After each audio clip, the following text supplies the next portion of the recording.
What's up, guys? Disclosure Artist here, and today we're going to talk about the origins of the Jedi, as in Luke Skywalker and Obi-Wan Kenobi, the Jedi.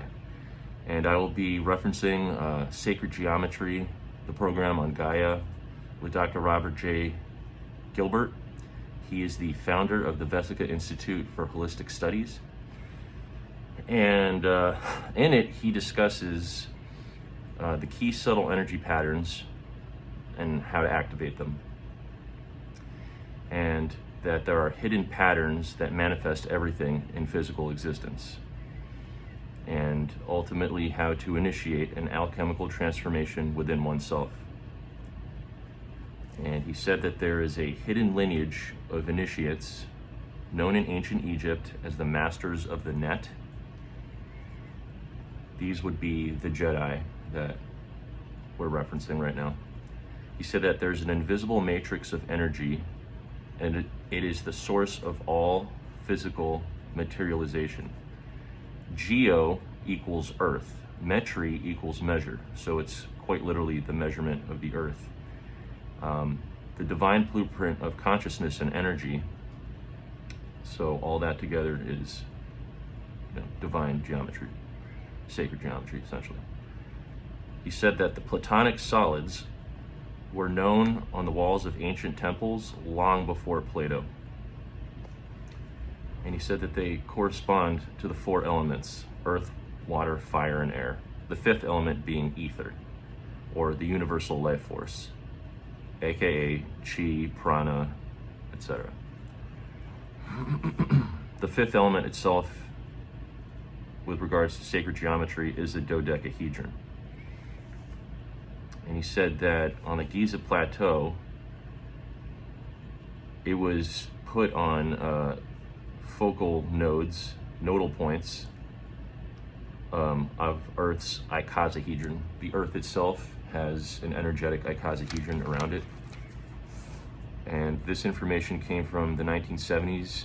Ivan Sanderson wrote an article about geometric locations of physical anomalies around the Earth, such as the Bermuda Triangle, and he put it on a map, and he grid on, they're all basically on Earth's grid, on meridian points. So that, in addition to India, in India, the jewel net of Hindra, it extends in all directions. Each jewel is on an Atma, A-T-M-A, which is a spirit core within a human being. Each jewel equal but different based on karma acquired acting in the physical world.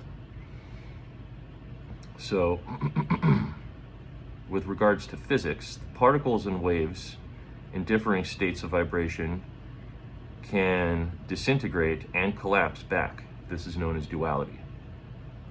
This is something we've come to understand about observing physics. Once a physical structure is crystallized out of the background energy matrix, the higher reality, it becomes physical. Solidity is an illusion and can change by changing the vibrational matrix in the background, essentially. This is the secret of all advanced energy healing, for example. Vibrational medicine is essentially all advanced spiritual activation. Modern advanced physics focuses on dimensions rather than planes.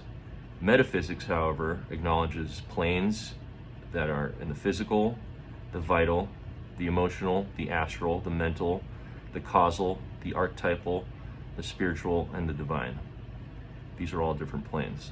Dr. Ibrahim Karim discovered this. And through advanced applications, the materialization of energy in thought forms, it is self-evident. 3D sensory organs can only perceive the shadow of the fourth dimensional objects. So the pentagram inside the pentagon connects the human body to higher energy planes, historically used for magical purposes.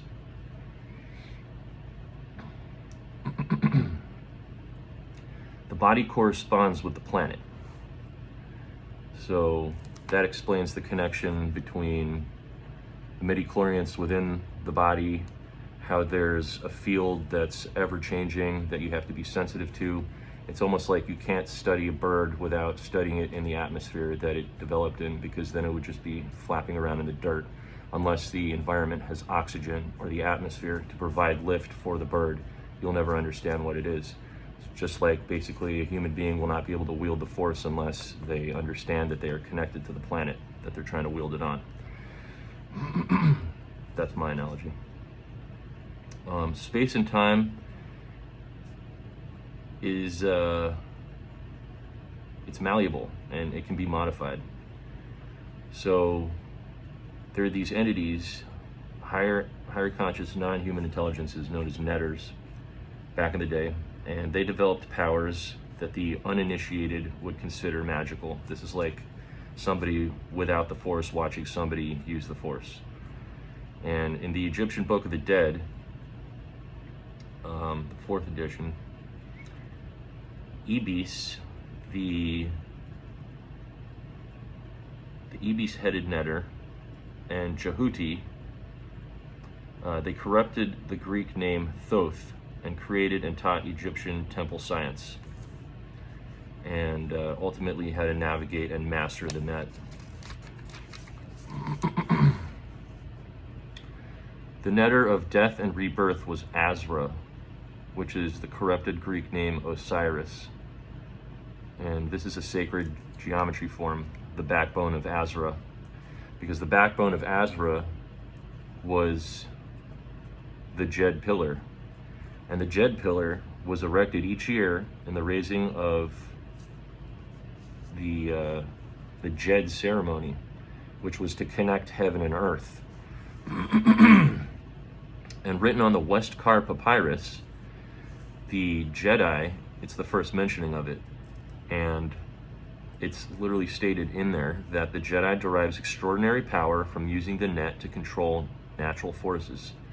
The master of the net is one story where they describe a high priest who parted the water for the pharaoh, Snafru, to extract a piece of jewelry which was at the bottom of the water.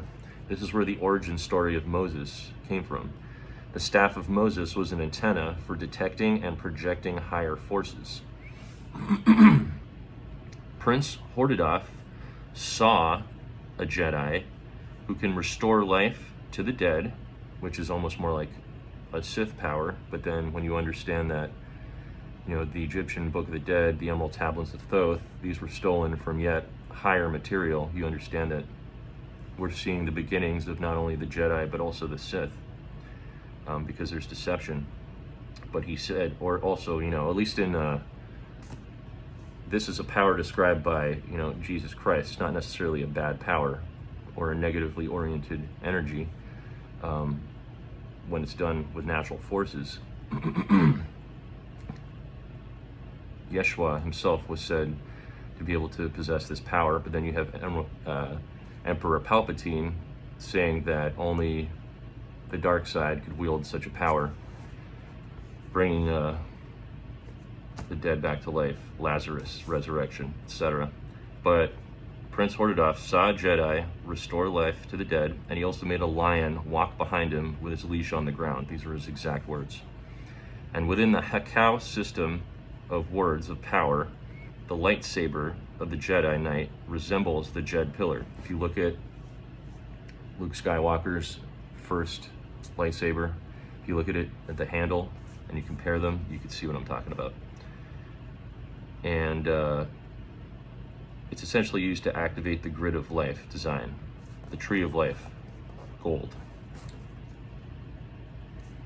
And that essentially just goes to show how far back the roots of the Jedi are and how entwined they are with our current reality, and how I felt completely abandoned when I was a child and I saw Star Wars for the first time, and then there was only 3 movies and then it ended, and I just felt so betrayed. I felt so abandoned. I felt like, how are you going to open the doors to these concepts, but then there just isn't any more material? Of course there was more material, but it was hidden and I hadn't found it until now. Well, that's all for now, guys.